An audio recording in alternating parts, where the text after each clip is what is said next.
My name is Larry Bodine, and I want to welcome you to today's meeting of Democrats of Greater Tucson. This is where all good Democrats meet, and we're delighted to have everybody here today. We're looking forward to our speaker, Kevin Dahl. Kevin, give us a wave.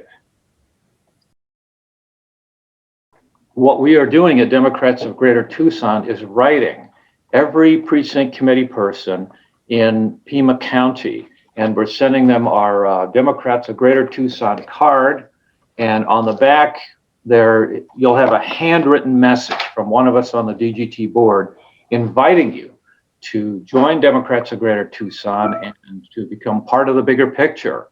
And it's real simple. You just go to thedgt.org and you'll see a blue box that says join now. I'm happy to report a text from Rex Scott showing that the effort is working. And he says, by the way, let Kathy Ramage White know that I got her postcard and signed up to be a member yesterday. That's Rex Scott, Democratic supervisor from District 1. We're hoping to make as many people as we can members of DGT. On to our program. Our speaker today is Kevin Dahl. Kevin works as Arizona's program manager for the National Parks Conservation Association. And in today's meeting, he will talk about his work protecting national parks, including the Grand Canyon, Petrified Forest, and Saguaro National Park. He'll also describe his efforts to become a Tucson City Council member representing Ward 3 following the resignation of Paul Durham. And let me just share with you really quickly where Ward 3 is so we all have an idea. So Ward 3 is in the red area, or bright orange, and the boundaries are River Road on the north, Grant on the south, Swan on the east, and Silver Bell on the west. So it's a pretty big district. So previously, Kevin was the research director of Native Seed Search, and that's a group that works to preserve the genetic diversity of Southwestern native crops. He was also the executive director of the Tucson Audubon Society, and I've gone up real early in the morning and gone on some of their bird walks. They're excellent. He was also the National Resources Superintendent for Pima County Parks and Recreation Department, and is the author of 2 books, Wild Plants of the Sonoran Desert and Native Harvest, Authentic Southwestern Gardening. And with that, take it away, Kevin, the floor is yours. Thanks, Larry, and I want to say good morning or good afternoon or good noon time to everybody. I think I'll start sharing screen and start a slideshow here. Because when you deal with national parks and conservation, there are a lot of pretty things that you can show on the screen. First off, let's start off with Happy President's Day.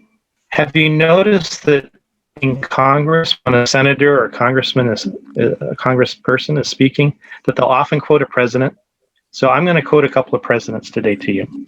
Here's a shocking one. President Ronald Reagan, speaking about redwood trees, when he was opposing the creation of the Redwood Forest National Park in California, he said, "I saw them. There's nothing beautiful about them, just that they are a little higher than the others." Isn't that amazing? Compared to an earlier president, and conservationists quote Teddy Roosevelt all the time, especially about the Grand Canyon. He had some great things to say about the Grand Canyon, but this is what he said in 1907. "Scientists may depict problems that will affect the environment based on available evidence, but their solution is not the responsibility of scientists, but of society as a whole." We've been through a period where science has been ignored, and society as a whole responsibility to the planet and the environment has been ignored, and thank goodness we're in a new day. Today I'm going to tell you a little bit about my conservation work and then end with running for City Council.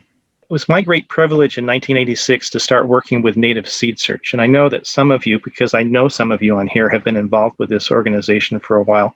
I had many roles for 11 years, starting in '86, from education director, associate director, I left and came back and served 4 or 5 years as executive director. If you don't know, this is a nonprofit based in Tucson that works in the arid part of North America to preserve the seeds of important crops and their wild relatives that are heirloom adapted to this area, to the horrible soils, weird weather, and are strong and vigorous plants. They're useful for people growing in their gardens. They're useful for the heritage, continuing the heritage and foodways of the native people. And they're useful for modern crop breeding as well, as they have incredible characteristics. Larry mentioned my 2 books, which I wrote when I was involved in that. The first one published by Western National Parks Association to guide people's understanding of agriculture as they visited archaeological sites like Casa Grande ruins. The other one is interesting stuff about wild desert foods like saguaro fruit that the Arizona Sonoran Desert Museum published. I think my greatest accomplishment, I was executive director, was working with the board and especially Janos Wilder to raise a lot of money to create a permanent seed bank. If you have a chance, go visit it and tour it. It's not normally open to the public, but at special events it is. In addition to office and storage space, there's a state-of-the-art facility for keeping seeds under cool and frozen conditions. I've worked a long time for 3 organizations. I went from Native Seed Search to the Tucson Audubon Society, and I used to joke that the object of my concern with the first organization is now the food source of the objects of my concern with the second organization. We are blessed in Southern Arizona to have incredible habitats and birding. People come from all over the world to see the special birds that are sometimes here in rare visits and are sometimes here normally. Tucson Audubon is a strong chapter of the national group. It has all sorts of programs. When I was there, I grew the organization, brought on more staff, worked with anybody who was interested in birds and those who even weren't to help start this Coalition for Sonoran Desert Protection that led to the passage of Pima County's award-winning Sonoran Desert Conservation Plan. That is a plan that has every stakeholder imagine bought in to make sure that we protect the endangered and rare and interesting species of animals and plants that exist in Pima County. The other 2 things I did, I started the Habitat Restoration Project. We had the opportunity of funding from developers who had to provide mitigation money, and there weren't any local projects. So we started one, and that program within Tucson Audubon has grown and grown. And finally, the Mason Audubon Center up on the north side of town, that aerial overview shows across the street is Arthur Pack Park. Orpha Mason was 103 years old when I negotiated with her to buy this from her for $1. She had for years had it in mind to give it to Tucson Audubon Society, but she had moved away and the house was being vandalized, and we wanted control to protect it and start developing it. And it's a wonderful place where kids and everybody can learn about living in the desert.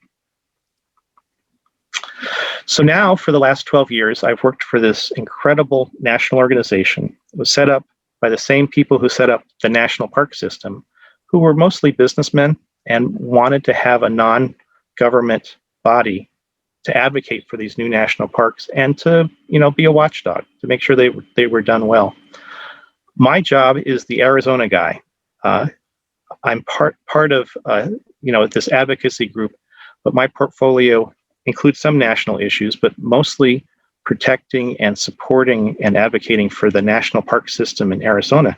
We have 3 national parks, but we also have these other wonderful units of the park system: national monuments, national historic sites. At least a third, maybe a half of my time is taken up by issues of the Grand Canyon. We are the Grand Canyon state.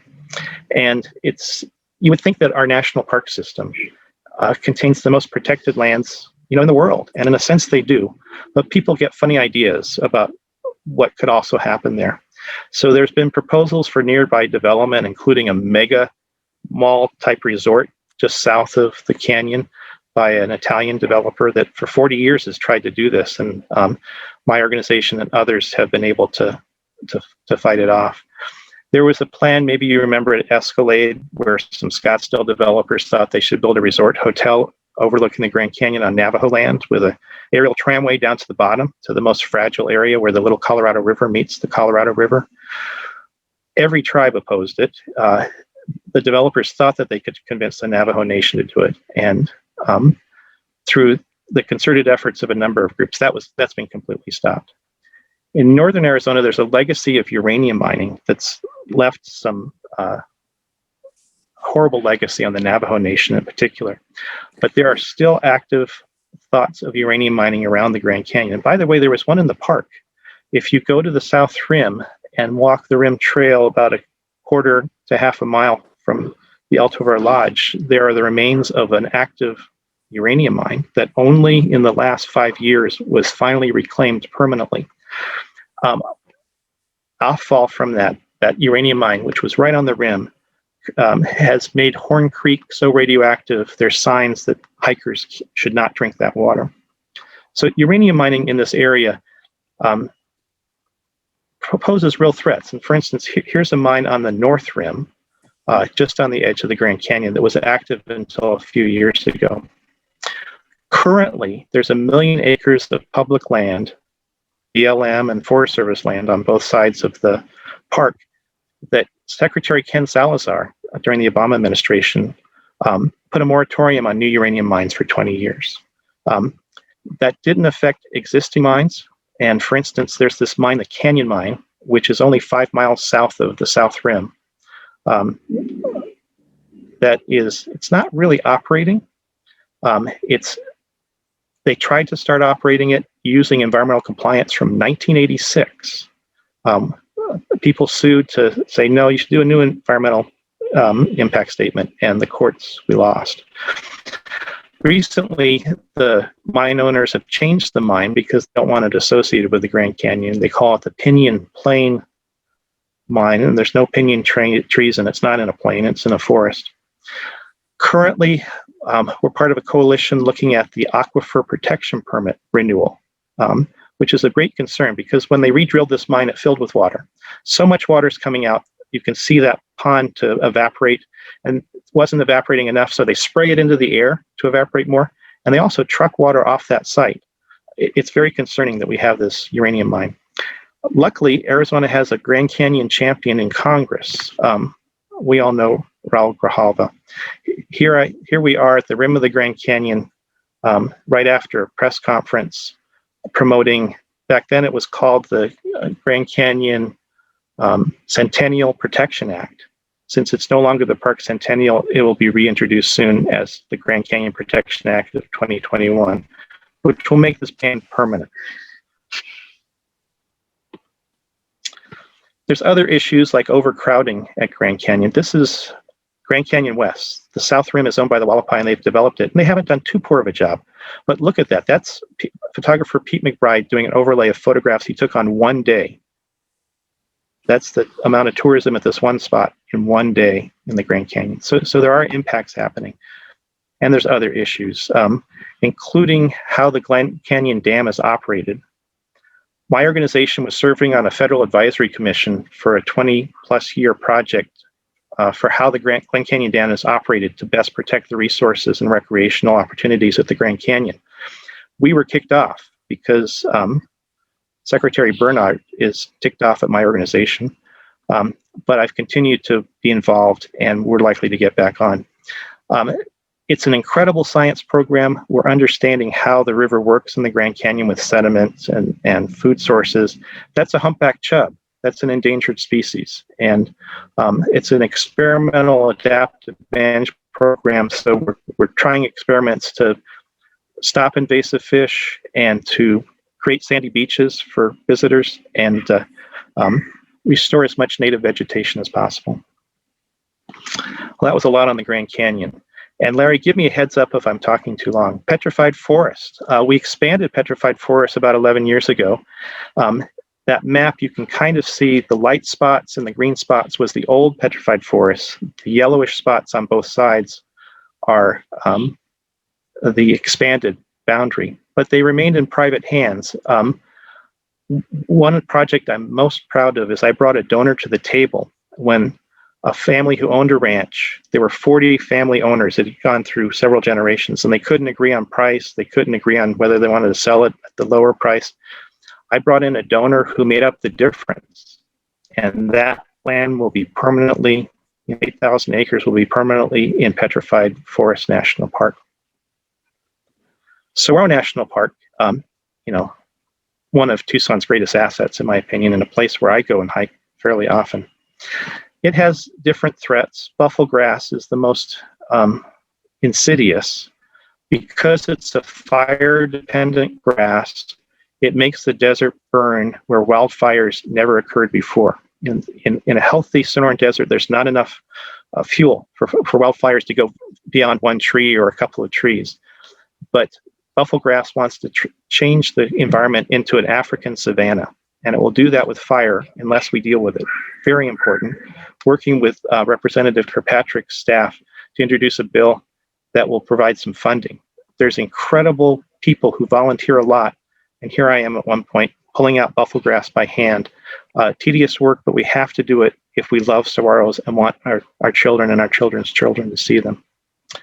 Likewise, there's a crazy freeway proposed for Avra Valley, unneeded completely, super expensive, and the alternative is simply improving I-17 and I-10 for the alignment of the Interstate 11, which is a Canada to New Mexico interstate freeway. Done a lot of work on that. And many of you have seen my op-ed in the Arizona Daily Star.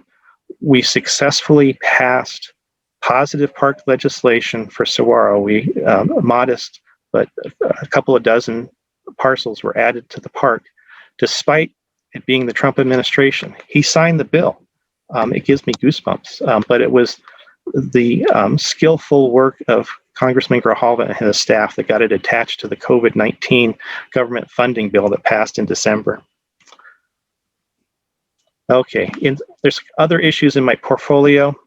The border wall, especially at Oregon Pipe Cactus National Monument, things were fine there. Border Patrol had situational control of people coming in. There was a small pedestrian fence 5 miles on either side of Lukeville, and these Normandy-style vehicle barriers the rest of the way. Wildlife could get through. It was less impactful. This was the least impactful wall solution you can imagine.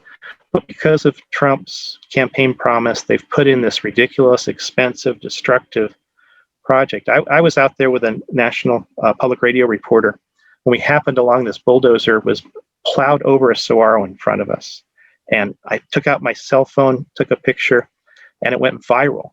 Literally hundreds of thousands of people, maybe millions, have seen that video as a demonstration of what was being destroyed for the wall. Luckily, we have a new administration, and my organization and others are pushing for opening it up where it's important and mitigating for wildlife passages and other important reasons. So another border meeting I went to, do you recognize that guy? This was during the election when he was still running. Grijalva was hosting him in Tucson, and he wanted to do a rally at the border wall. And Grijalva told Bernie, no, we don't do rallies at the wall. That won't work. But let's go to Nogales and do a roundtable and talk with border activists and wall activists. And Bernie heard from all of us, including me, about the issue there. On the left, I'm speaking at Ironwood Forest National Monument on its 10th anniversary. A bunch of us were there, Tona Autumn, Congressman Grijalva, others, the Friends of Ironwood Forest. On the right, I'm at a park celebration in Flagstaff with one of my friends. Maybe some of you recognize Diana Rhodes, who unfortunately is now living in Alaska. But at the time, she was working with Latinos for Parks and getting people to parks who have historically, culturally had challenges to getting to parks. People who don't have the money, don't have the experience, have language barriers, is something my organization is very interested in working on. Likewise, we reach out to the veterans and do projects with veterans in the park. This was one of the craziest things I've ever done. We were up at the Grand Canyon. We had 3 separate groups of veterans, 3 projects to bring this, very heavy steel box down halfway on the 2 major trails. The one I worked on the Kaibab Trail, we weren't able to use a helicopter to lower it because of nesting Mexican spotted owls. So we decided to use this gurney with 1 wheel and 4 persons to take it halfway down the Grand Canyon. Luckily, these veterans were strong. I did my share, and we didn't lose anybody. Getting veterans into parks, and this group is the Mission Continues, is great for parks, and it's great for the veterans who understand working on a mission and who sometimes find great insight and comfort in being outdoors and doing good work. Climate change is a horrible threat at all of our parks. Glacier National Park, the glaciers are melting. We're going to lose saguaros and Joshua trees at Joshua Tree National Park. So that's something I'm very concerned about. Working on some other additions to national parks, including Casa Grande and Fort Bowie. And supporting people who support national parks. We do a scorecard, and typically in DC, we give people a beautiful photograph of a national park and a photo op. For Congressman Grijalva, when he's gotten it in the last decade, and he gets it every 2 years, we throw a party, we throw a reception, and show him some love, and not just from NPCA, but we invite all the conservation groups. I know some of you online have been to these parties. I had seen this done elsewhere, so I got a cake with his photo on it, and he loved it. He couldn't stop talking about that old movie. Remember that, Eating Raoul? He thought it was great. So we've done that a couple of times. So my work in this area has been informed by Jim Levy, who was a mentor of mine when I was very young. He was instrumental in the Buenos Aires National Wildlife Refuge being established to protect the endangered quail there. He said, and this was before I had a career, he said, Kevin, you can become a scientist, you can become a lawyer, but you know what? You need to get savvy about politics because conservation decisions are made in the political world. And this is politics writ large. It's not just candidate politics. You need to know who can influence things, and you need to know how to work together with people and talk to people from all walks of life. And so that's been my motto in my conservation career. And it leads me to this crazy endeavor of running for city council. The first question people ask, and some people are really curious, why the hell are you doing this, Kevin? I was approached at the end of last year by a group of Ward 3 residents who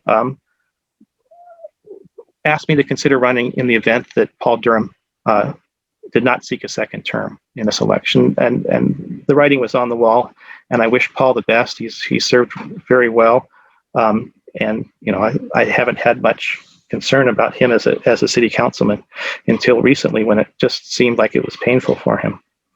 So my top priority as I thought about this with my family and friends, my top priority in coming to this office is climate change.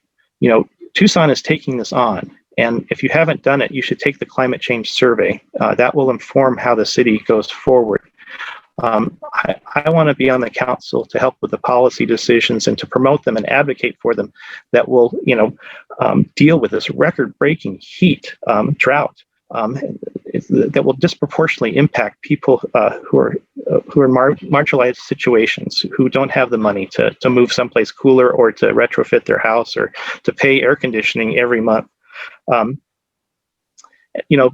There's a saying, people talk about the weather, but no one ever does anything about it. Well, we have to start doing something about it. And you may have seen that I did file. The only publicity has been the Jim Ninsel article last week. I'm going forward because, this is my climate change. It's going to affect a lot of places different ways. There's going to be stronger storms, more wildfires, drought. Here, and we have great scientists working on this at the University of Arizona. We have good information about this that's been kind of suppressed in the federal government this last 4 years. It's going to get hotter, and we'll probably get drier, and the monsoon storms will be stronger, and maybe not as many. So we need to deal with aggressive adaptation and mitigation plans to deal with this. And we need to take every step we can to stop the human-caused heating of our planet. Here's a poorer graphic of the ward. At the same time, I've lived here for almost 4 decades in this house. My son was born here, and he just had his birthday, 35. My wife, who's retired, a special education teacher, has been president of our neighborhood association for 6 years, and we've been active before that. We've done lots of stuff in the neighborhood, traffic calming circles, bulletin board, the lending library, cleanups and planting trees and helping clean alleys, all the stuff that neighborhoods do. So I'm very interested in neighborhoods and in this ward too. I've seen how this ward has operated.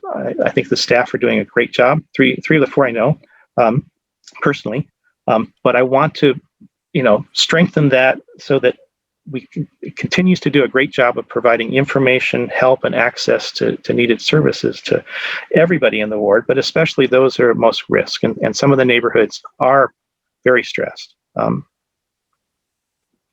little bit about my family. My son, who I'm very proud of, was branding himself as the guy who dances on Congress. He was a hype dancer. This is a real thing. He's been sober for 5 years, but he loved going to clubs. So he dances with DJs and gets other people dancing. And he was branding himself because he started a career also helping other businesses brand themselves. Right now, he's a groundskeeper at a private school and also does some other marketing work with some businesses in town. My wife of many, many years, we're enjoying snow at Saguaro National Park. And that's my personal cell phone number and my personal email. Please take it down.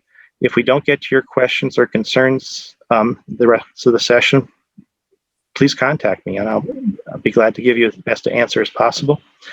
If you want to get involved in my campaign, and I invite you all, and some of you on the line are, please contact me. My campaign chair is Carolyn Campbell. Many of you know, executive director of the Coalition for Sonoran Desert Protection. And as she will remind you if you ask, when I was with Audubon, I raised the money to hire her because we were fiscal sponsors of this coalition at the time. And I recruited her. She'd been working for Councilwoman Molly McCassin as an aide. And as Molly left office, she was looking around. So I offered her this job and said, well, it's maybe a couple months to maybe a couple years. And she's been at it more than 2 decades and been doing a great job. With that, Larry, I think I'm done with my formal presentation and glad to talk about any questions people have. Terrific. Well, we have a crowd that loves to ask questions.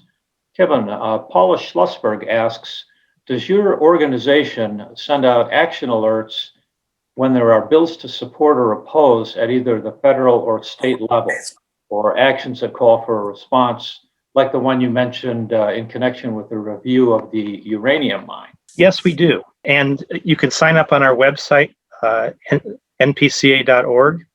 People who are more skilled at emails and social media handle that stuff. But when I need an issue that I'm working on, I write the copy and we send out emails for people to get involved. A lot of times numbers help. And we also design these emails so that you can add your own comments as well.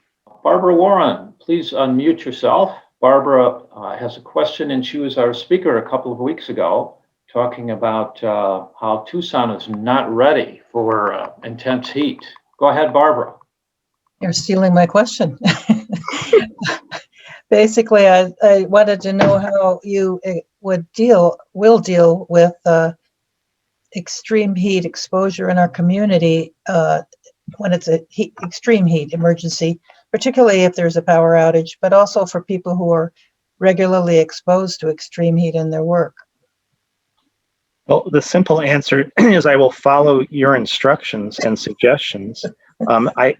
Barbara does these presentations for neighborhoods, and I was not able to attend when you did it for ours. So I have to say, I'm not an expert. I'm an expert in some things, but a lot of things not. But I look to the experts, and I look to my colleagues and friends to inform what I'm going to do, and I look for consensus. I can make up some stuff about how we do that, but I think Barbara probably has the answer because she's researched this. And instead, maybe I can tell a story about Barbara and I. Do you mind if I talk about when we went to Benson? Oh, yeah, that was great. Yeah. We were working on regional haze issues and trying to get better pollution controls at the power plant that's in Cochise County. And EPA had a hearing. The utility was very concerned about these and had gotten everybody in the community concerned. So we went into a packed house at the Cochise College facility south of Benson. And Barbara and I were the only environmentalists there. And for some reason, they put us on this. Luckily, they put us on the same panel. They would bring up 2 speakers at a time. I gave my presentation, and the whole audience booed. Just, Remember it was that. a frightening experience. And then when Dr. Barbara Warren gave hers, they gave her a lot more respect because you were a doctor and you talk a little better than I. So I don't think they said anything. I don't think they said anything though. It just yeah. Yeah. It was an interesting experience. We eventually won that, and it hasn't had the economic impact on the community that was predicted. All right, we have a question from Susie Anderson, one of our board members. Susie, go right ahead. Well, thank you very much, Larry, and thank you, Kevin, for being here. Now, the city has instituted its glass recycling program. What other possibilities are there for using more of our disposed of glass for projects to help the environment? Well, ground glass is essentially sand, so it can be used in lots of situations where you have sandbags. It can be used in road construction. And so if we are successful, and it's only started, and there's a bunch of ground glass, I would assume that would be available for anything that basically we could use sand for. And the only limit would be our creativity.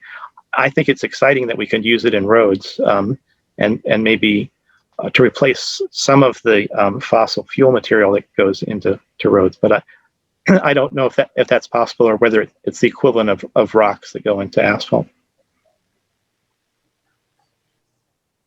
All right. Question from Allison Hughes. Allison, Am I go on right mute yet? ahead. Yes. So, Yes. Kevin, I'm concerned about the 5G poles that are going up all over town. The cell phone companies they don't have to share poles with each other. They're putting them in front of houses. There's a healthcare issue, cancer causing the radiation. There's it's impacting the value of homes. The realtors are out to get them now. And the legislature has just basically said, put them up anywhere you want to, and that's what they're doing. What can the city council do to mitigate this? And what will you do as a member of the council? Yeah. Well, what I would do would be to work with every neighbor who's affected by that. And I have a neighbor right around the block from me who is. In Paul's absence, Steve Kozaczyk has been working with not just our neighborhood, but also with La Madeira on this issue. And you're right, the legislature has basically given the telephone companies carte blanche. So it's a matter of negotiation to, I think that's what we have, is to talk to them and maybe not this corner, that corner. Can we co-locate it with an existing stop sign, or how can we lessen the impact? But our hands are tied by the state legislature, which is so often happens. The one thing the city can do is we do lobby the state legislature. And so we can make a big stink, as big a stink we can, in hopes of changing that legislation.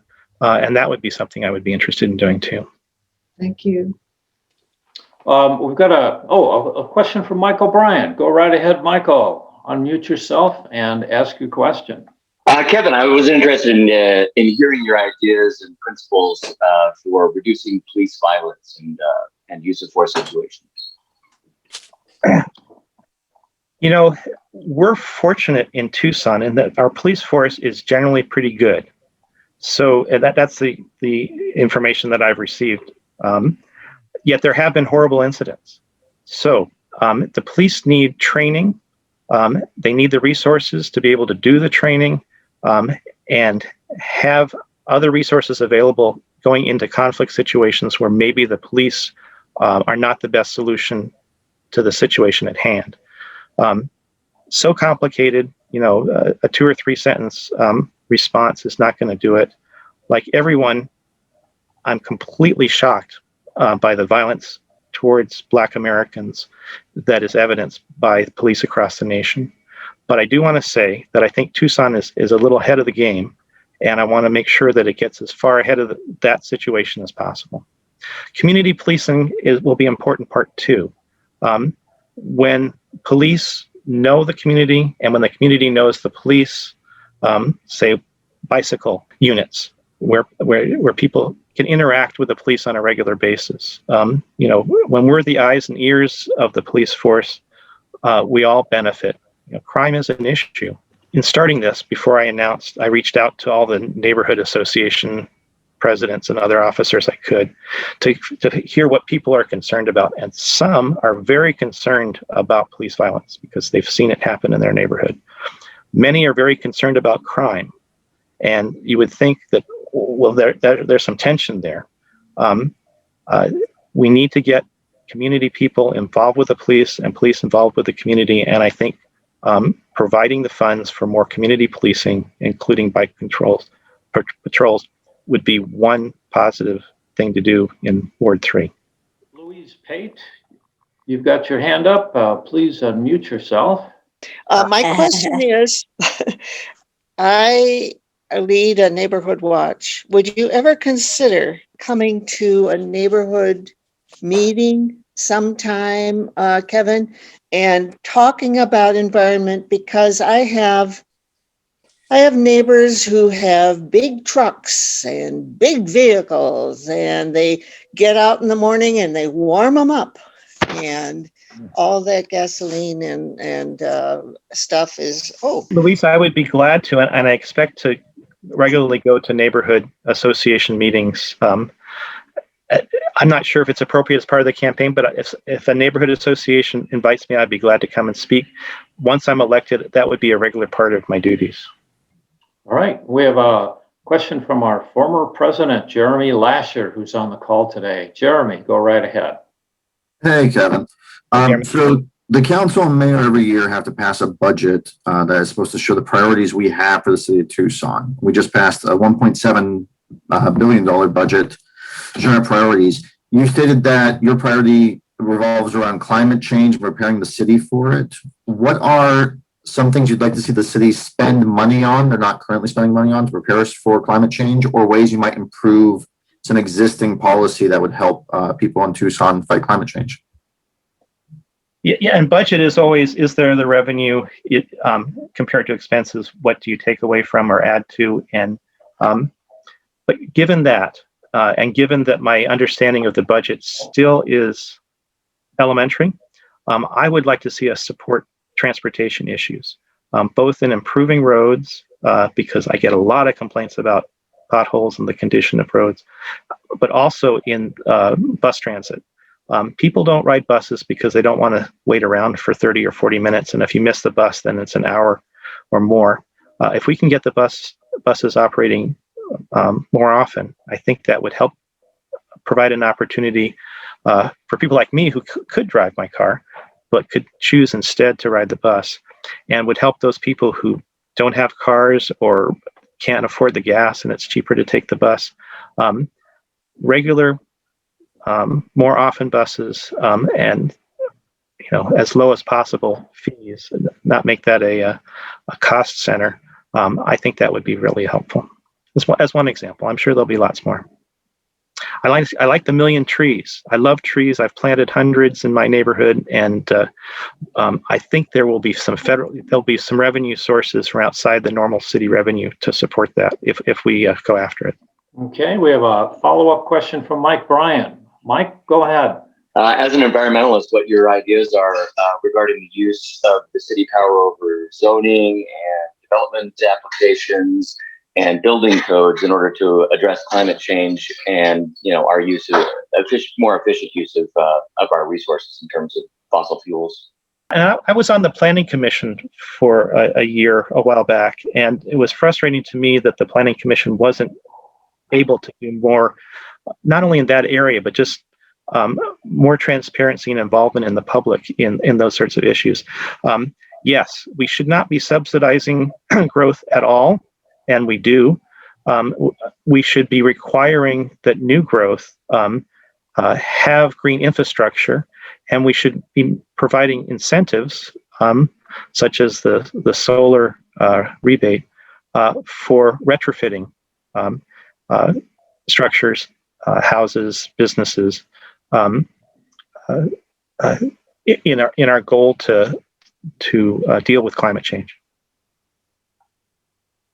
Okay, we have a question from Dee Maitland. Go ahead and unmute yourself, Dee. Kevin, do you know anything about House Bill 2702, which is the second year that Mark Fincham has proposed it? And what it does is make it impossible for private people to either gift or sell property to the federal government without approval of the legislature. And I actually talked to him about it last year, and his issue was that too much of our state is owned by the evil feds and that this is protection. But I also heard a rumor that he on this side represents real estate interests of energy companies, and this is their way of going to be able to buy the ranchers that have mineral rights around the Grand Canyon so that they can mine. Is this true? Anything that Mark Fincham says is probably problematic. I'm not familiar with that bill, but it's like a lot of efforts to stop, like the Saguaro situation. People have donated land to Saguaro. Why the heck is that a problem? The amount on the tax rate is so infinitesimal. And in some cases, federal entities will pay in lieu of taxes so that the locals don't suffer from that. In this case, it's so inconsequential. I really detest that sort of ideological reasons for doing things. And that's ideological. That's not looking at the real situation. Yeah, 70 to 80% of Arizona is public land. But, we don't have hundreds of millions of people. We have a lot of land in Arizona, and there's plenty of land to develop, and there's more appropriate places to develop. The Sonoran Desert Conservation Plan used science and stakeholder input, over a matter of years to know that developers should be given, they must do extreme mitigation if they're going to do it in pygmy owl habitat. But their job should be easier if they're doing it in an area that has no biological consequence. Working on the Casa Grande bill, one of the arguments was that it might make it harder for the Border Patrol to catch illegal immigrants if there's more federal land at Casa Grande Ruins National Monument. You just have to laugh, because this is that right-wing ideology trying to place its claws on local situations, and it just is crazy. I don't know if it has anything to do with mining at the Grand Canyon. I really don't think it does, because that's not a transfer from the federal government, from private land to federal government. But that's an interesting guess, but I don't think that's the reason. I think it's just ideological. My colleague Carolyn Klassen on the blog for Arizona asks if you have any comment about what's going on at Reed Park Zoo, and that would be to expand the tiger enclosure and take down the duck pond and Barnum Hill. Do you have any thoughts on that? In general, I like zoos. The Phoenix Zoo has done lots of great conservation work in breeding endangered species that are released to the wild, and the Tucson Zoo educates people about animals. But I'm still hurting from the last expansion, when they took away a neighborhood soccer field, one that I used to play soccer on. We should look at the zoo expanding. Barnum Hill has such important meanings for people, for their families over the years, that I understand this. And if I was asked to vote on it, I would vote against it. And I don't support the expansion there. I think it should have been done with much more public involvement. And it's not too late to stop and get that public involvement. Maybe people could understand that we could build twice a good area on the other side of the pond for people. But it's not clear to me that that's the proposal, or that there's any funding for that. So they should start over. We've got a question from John Glassby. Please unmute yourself, John, and go ahead. Yes, Kevin, I'm a fan of electric vehicles. I bought one to chauffeur my grandkids around just before the lockdowns kind of interfered with that. But one of the things I've noticed in looking around town, as far as chargers, is the really lack of, especially the faster chargers. That if there were more that the city could encourage along the interstates, especially, it would improve travel city to city. And I believe the city is interested already in acquiring more electric vehicles. I know that around town, the 240 miles that my Leaf gets is more than enough to keep me moving around town without running out of charge. So your comments on electric vehicles? Yeah, it's an issue that's come up for me with NPCA too, because we want those chargers at national parks. And I've been in situations where a friend of mine who has an electric vehicle, we were at Canyon de Chelly, and he was concerned about getting back. So he was driving very carefully so that he could get back to a place where he could charge it. The city needs to support that effort. And, it's not just the city. We need to have the manufacturers and other businesses. You can attract business to your parking lot if you provide charging. I would look to someone like Robert Bulicek, especially, who's on the meeting today, to advise me in that sort of area. In fact, he posted that there's a local policy toolkit available, so other people in the chat can look at that. Craig Markin, please unmute yourself. You have a question for Kevin. Yes. Hi, Kevin. Hi, Craig.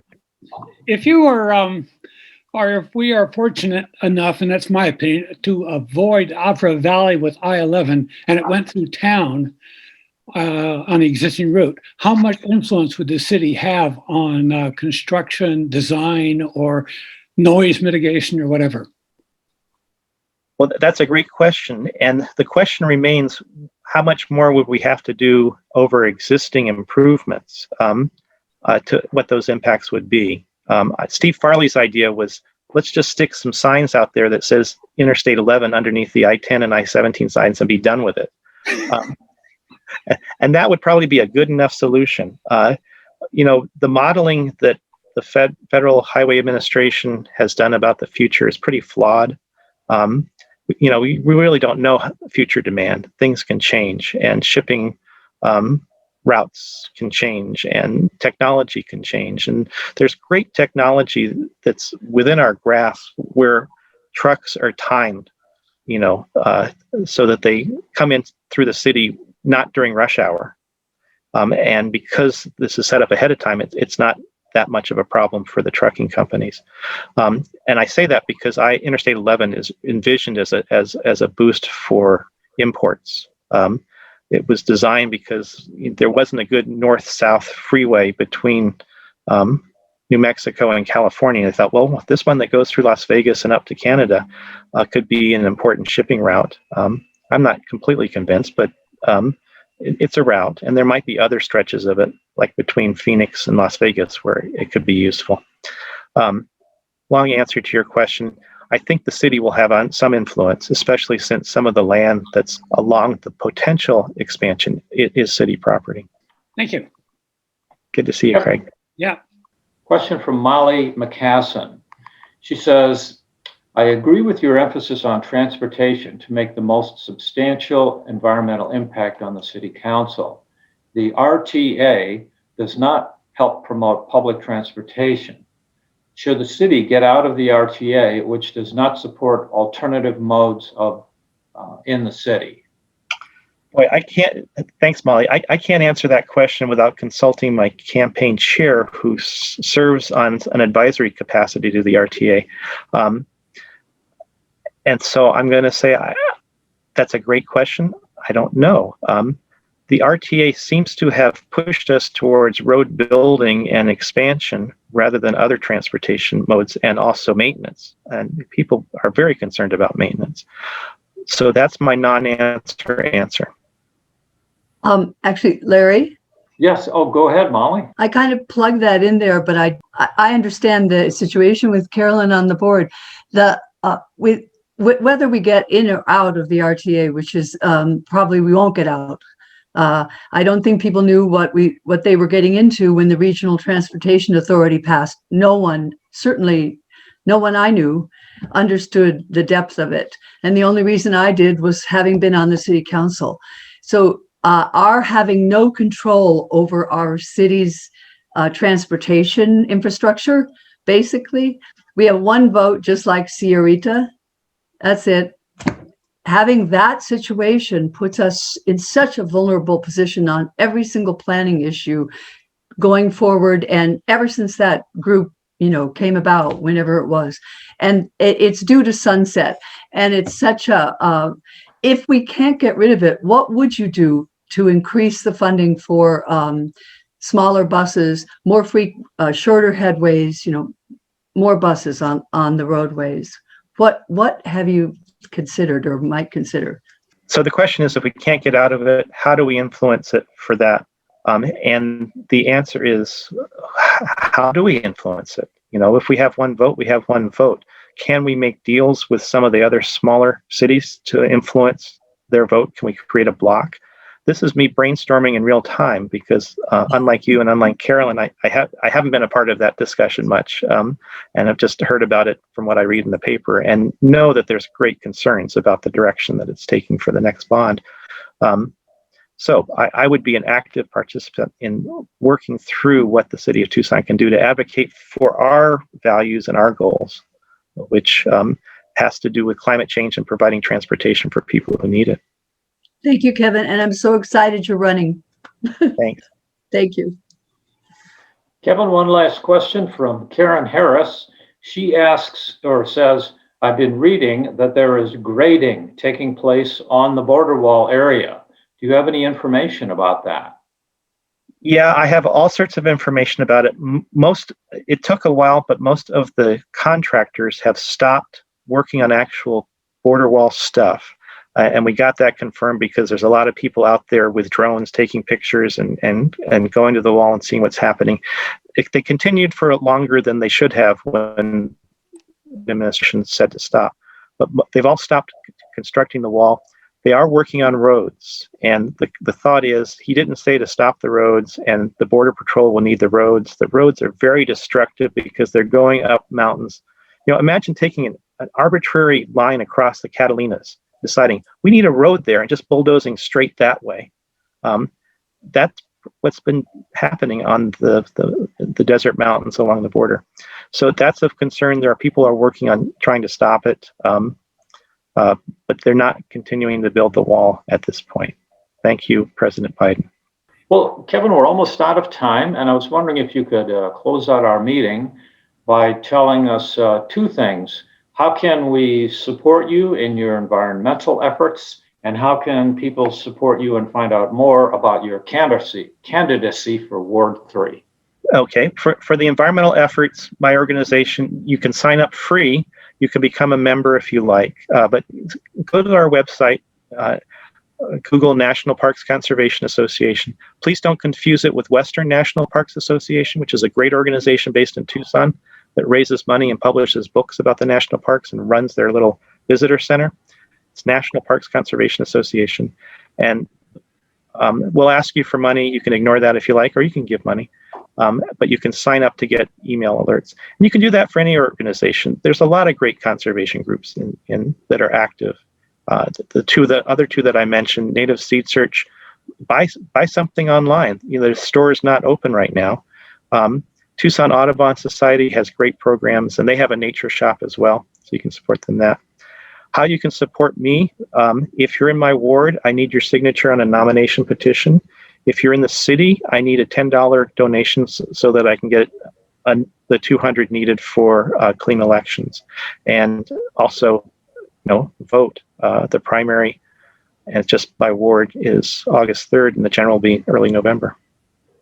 Thank you, Larry. Thanks, everybody. It was great to see so many old friends on this. I saw people from Native Seed Search days, from Tucson Audubon days, from other efforts I've been involved in. Kevin, I want to thank you very much for being here at today's meeting of Democrats of Greater Tucson. You're an inspiration to us all, and I hope you pick up a whole lot of support. With that, I'm going to close down the meeting, but otherwise tune in next Monday at noon for the next meeting of Democrats of Greater Tucson. And with that, we'll say so long, everybody. Thank you, everyone. We really appreciate it. You're looking good, Kevin. Thanks for a great presentation.